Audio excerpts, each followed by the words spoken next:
OK, bonjour tout le monde, j'espère que vous allez bien. Non! Alors aujourd'hui, on se retrouve sur une vidéo pour la leptine. La leptine, c'est quoi?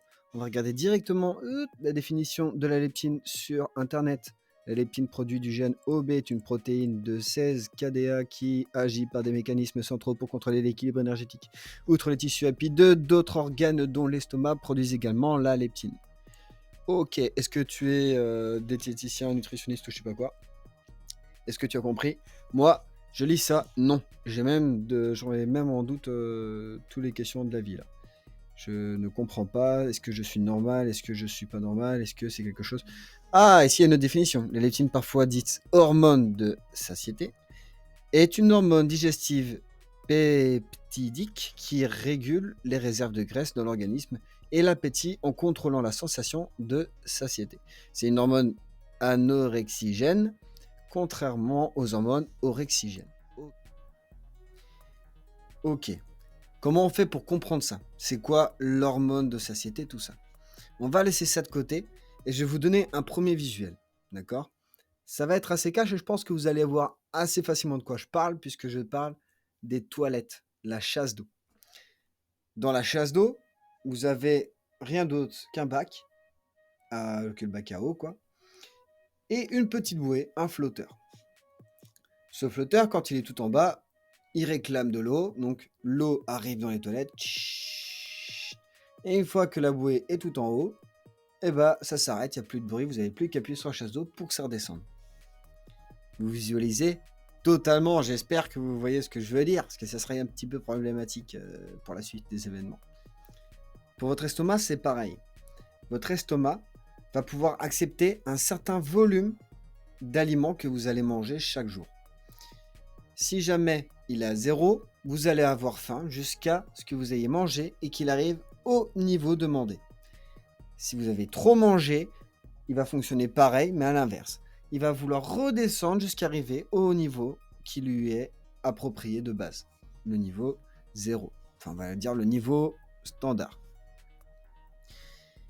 Mais alors, pourquoi il y en a qui peuvent souffrir d'obésité ou d'anorexie alors qu'on a une jauge naturelle?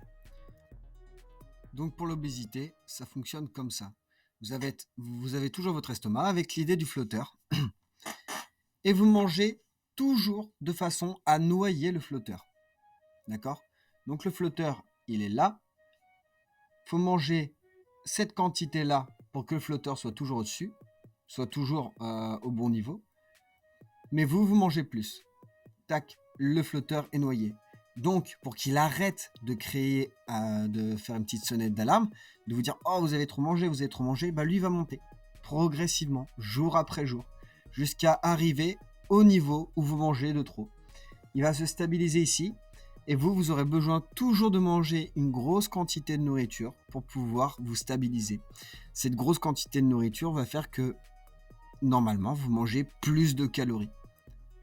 C'est la conséquence. Vous pouvez manger plus sainement, mais il va falloir vous réhabituer surtout à manger moins pour pouvoir retrouver un niveau corporel plus facile.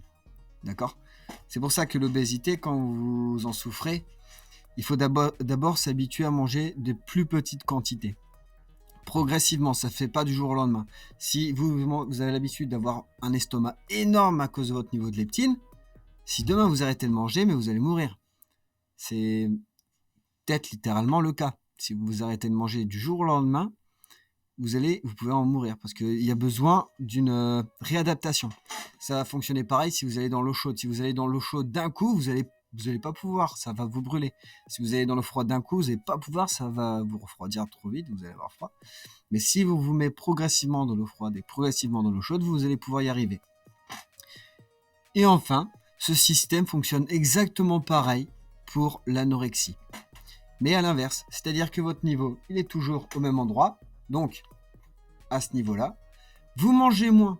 Votre estomac crie famine, mais il n'aime pas crier famine, donc il va descendre pour chercher à arriver à ce nouveau niveau jusqu'à ce qu'il s'y habitue. Donc ça ne se fait pas en un jour, ça se fait progressivement. Il diminue, vous avez la faim, vous avez faim. Et une fois qu'il arrive à ce niveau, c'est là que vous perdez en fait votre poids et que vous avez trop faim enfin vous avez l'impression d'avoir trop mangé en essayant de rééquilibrer votre corps. C'est-à-dire il va falloir vous exploser le bide à chaque fois pour pouvoir vous habituer à retrouver un niveau correct. Parce que ça fonctionne comme l'obésité, mais à l'inverse. Donc voilà, c'est bon, j'espère que tu as compris comment ça fonctionnait. On fait un tout petit récap de 30 secondes. La leptine, elle fonctionne ainsi. La petite bouée dans l'estomac, votre niveau de nourriture. Tac, à chaque fois que vous atteignez cette bouée, vous avez plus faim. Vous avez un sentiment de satiété. D'accord? Quand tu souffres d'obésité, c'est que tu as habitué ton flotteur à être noyé. Du coup, il est monté progressivement jusqu'à avoir stabilisé à un niveau trop haut qui fait que tu vas prendre du poids. Pareil à l'inverse, quand tu es sous d'anorexie, tu as tellement mangé peu que ta leptine a dû s'habituer progressivement à aller jusqu'en bas pour plus que ton corps crie la famine. Bon, j'espère que tu as apprécié cette vidéo quand même. C'est vrai que c'est assez compliqué de vous donner ma vision de la leptine, surtout que c'est un sujet qui est quand même assez compliqué. Donc j'espère que je me suis quand même pas trop mal débrouillé pour vous expliquer. Écrivez-moi dans les commentaires si vous avez compris ou si vous avez des questions, j'essaierai d'y répondre. Parce que voilà, c'est vrai que c'est un sujet tellement vaste que s'il y a besoin de clarifier certaines choses, je peux vous donner 2-3 conseils, 2-3 astuces ou vous expliquer carrément ce que je comprends. Si vous avez besoin d'autres recherches, je vous conseille la chaîne d'Alex Levent. C'est la meilleure chaîne pour la nutrition et pour le sport si votre but est d'avoir un profil athlétique. Voilà. Donc allez voir sa chaîne, je la mets aussi en description. Et je vous fais des bisous à tous et je vous souhaite vraiment bon courage parce que la régime alimentation, c'est un chemin compliqué et qui demande énormément de motivation. Salut à tous!